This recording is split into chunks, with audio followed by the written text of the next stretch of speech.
Remember a few months ago where I built that Mandalorian interceptor? Hello everyone, this is Venom Geek Media here, and today we are going to take a look at the Mandalorian interceptor.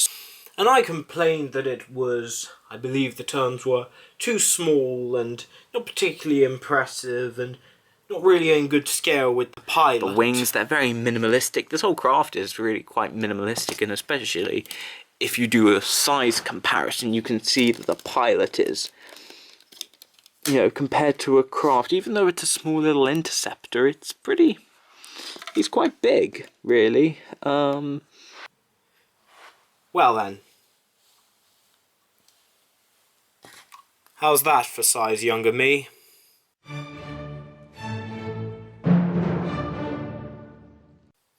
Hello everyone, this is Venom Geek Media here, and today I am very happy to continue our summer of spaceships by showing you this latest mock of mine, the Imperial Nightwing Fighter. Right, so let's get into the basics. This is a Star Wars mock. It's, a completely custom starship that I have made up, sort of, set at the time of the Empire. It's quite an interesting ship. It's meant to be a sort of a statement of what the Empire could have been, and perhaps should have been if it would have actually survived and been sustainable. And that is this thing, the Imperial Nighthawk fighter. So essentially, as you can probably already guess, I took my Mandalorian interceptor concept and just expanded upon it a bit, but in terms of canon, it's completely, in terms of kind of what it's meant to be, it's kind of completely separate. This is more of a superiority fighter and ground attack aircraft and interdictor. Really cool, really fast. So it's kind of a fusion of Imperial reverse engineering Umbaran technology. So the Empire's reverse engineered Umbaran technology, and you can see some of that with a sort of the darker tone, and sort of combined it with Mandalorian engineering, and it has Mandalorian pilots, which we'll get into in a second. So that's kind of the backstory of this craft. Like I say, a bit of more of a superiority fighter and interdictor. So very much like the Rebel V-Wing in a lot of ways. So yeah, let's get right into its functions and features. Right, number one, you're thinking, well, there's a cockpit. There's actually this cockpit here and this cockpit up here. I got the idea from the sort of a classic Lego space line. I think it was the Galactic Enforcer, and it has those kind of canopies stacked up on one another. I thought, yeah, try that. So I think that looks really good, and you can open this one up and you can see the two pilots. So this down here is the main pilot, the proper pilot, and he's got quite a spacious cockpit in there. If I can show you, you can see he's got, all sorts of consoles and things. So it's very well decorated, a lot of detailing in there. He sits on an actual chair piece, which is pretty cool. So it's a really nice cockpit. It's very spacious for him. It looks really good. Moving up, just to close that down, this is the weapon system operator, so he's going to be controlling all the weapons. It's a much smaller cockpit for him, but it doesn't have to be massive. It's got pretty good. You've got a printed tile piece there, and a sloped printed tile piece. So it does what it needs to do, and for a weapon system operator, it makes sense. So that's kind of, where they sit. So that just closes up really nicely. And it looks really good. And then for the back, this compartment opens up. And in there is a sort of a printed tile piece. Sort of just giving it some detailing. And actually, you can put other things in there. You've got here sort of a, I don't know what you could call this, a cargo or whatever. You just pop that in there, or this, or maybe some blasters, just whatever really. It's not a massive compartment, but it does its job. You just close that up and it looks really good and just seamlessly blends with the rest of the ship. You wouldn't necessarily think it could open up. So that's a really nice feature to have. And I think it works really well. I probably could have made that bigger, contain more, but didn't feel like it needed to. You also obviously have these sort of fins which can move about quite freely, so they're quite good for sort of angling and direction. In terms of other functions and features, you've also got some flick missiles. So here are some flick missiles here. Here are some flick missiles here. They're just there to give it some more playability and action feature. They don't necessarily there to contribute much. These are just there as sort of landing gear. I'll take them off for now. That's kind of how it sits. In terms of talking about armaments in sort of cannon, I suppose you could say the flick-fire missiles are cannon, but you've also got these little guns that I made on the front and on the wings. There are also missiles which you can just pull off their mounts very easily, and they sort of just fly these about. They're very simple but really nice looking little assembly. Sort of guided rockets. I think they look really cool.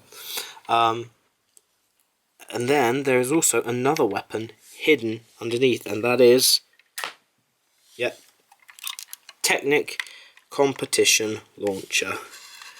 Let's see if you can see that. There it is. Technic Competition Launcher buried right down in there. So really nicely actually hidden away. You know, and that looks really cool. And it's very playable. It's really great. And it doesn't really disrupt the aesthetic from the set. I suppose if you look at it, you know, ventrally, you can see the competition launcher. So I mean, in that way, it kind of hurts the look. But actually, I think it works. Like I say, it's sort of interdictor, so it fits the role as well. It's not like when you had the Z95, the Lego did a Z95 Headhunter, and they gave it a Technic Competition Launcher. But why? Because it's not a bomber at all. So, there you go. That's the main functions and features. Oh wait, no it isn't. So, another little feature we can do, as some of you may have guessed, may have not, just move these wings, these sort of fins in, and then just boosh. Look at that. That is beautiful. Yep, that's right. Swing wings, baby. Just see if you can catch that one in frame. Yeah. That is pretty impressive. I really like that. And it really changes out the look of the whole thing, actually, having these swing wings. I think it does really good. It makes it look very, very swift, very maneuverable. It really changes out the aesthetic from, this quite sort of angled, forward-looking thing to this very sort of fast and maneuverable looking thing. So I like that because it really changes things out and almost makes it, very distinct. Because actually, when it closes up like this, I'll just show you the assembly. But when it closes up like this, it mostly resembles the Mandalorian Interceptor. If you look at its silhouette, the old Interceptor, which I kind of intentionally did, but having the swing wings just helps change that out. In terms of how I did it, it's pretty basic. So at the back, to clip them on, I put this and then a little stud there. So that's how it stays open, and then how it stays locked when it's closed is just that Technic piece there, and that just locks in there. So that looks really good, and it really helps give it a lot of playability and a lot of uniqueness, I think. So let's address the problem with the first one. The problem with the first one, well, I call it the first one, this is very distinct and this is really a different beast altogether. But the problem with the Mandalorian Interceptor was the scale with the pilots. It looked too small in comparison to the pilots. Well, let's run that test again. Let's reattach the landing gear. Just put these on. I'm not really a fan of the sort of the modern folding landing gear. I know it's, you know, more professional, but I can't be bothered. Most of the time you're going to be flying it, so yeah. Let's just open this up.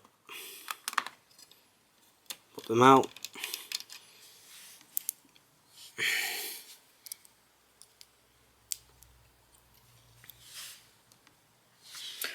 I think it's fair to say that compared to his craft, the pilots are pretty small. You know, there's a good deal of this craft that isn't, you know, just space for him. So I think I've definitely solved that for sure. Other things that I've really changed about, I suppose, are colour scheme. The colour scheme is a lot more different and well, not different and unique, but different or more developed. It's that sort of blue black with red highlights.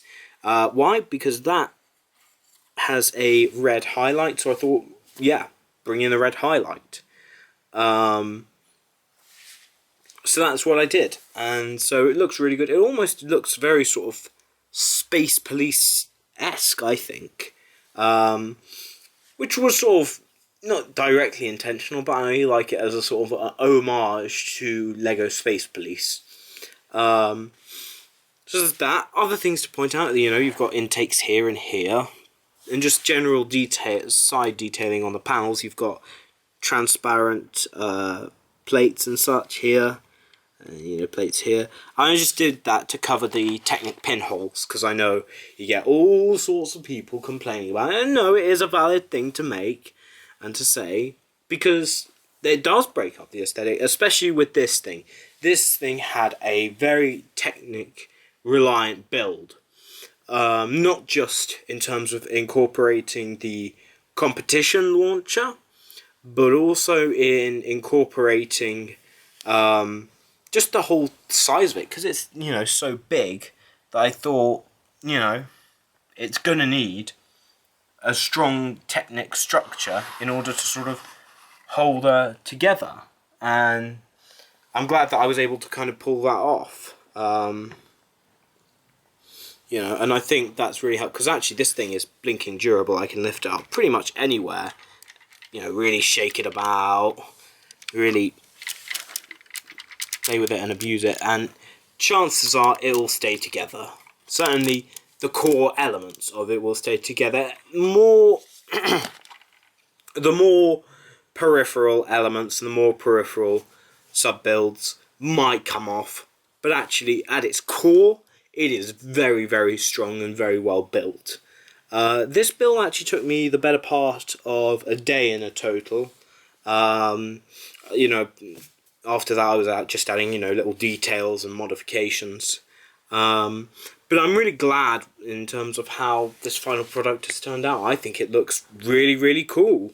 I'm really happy with it, and it makes for, you know, a really cool fighter. And the only con I'd say is it's a bit awkward to hold,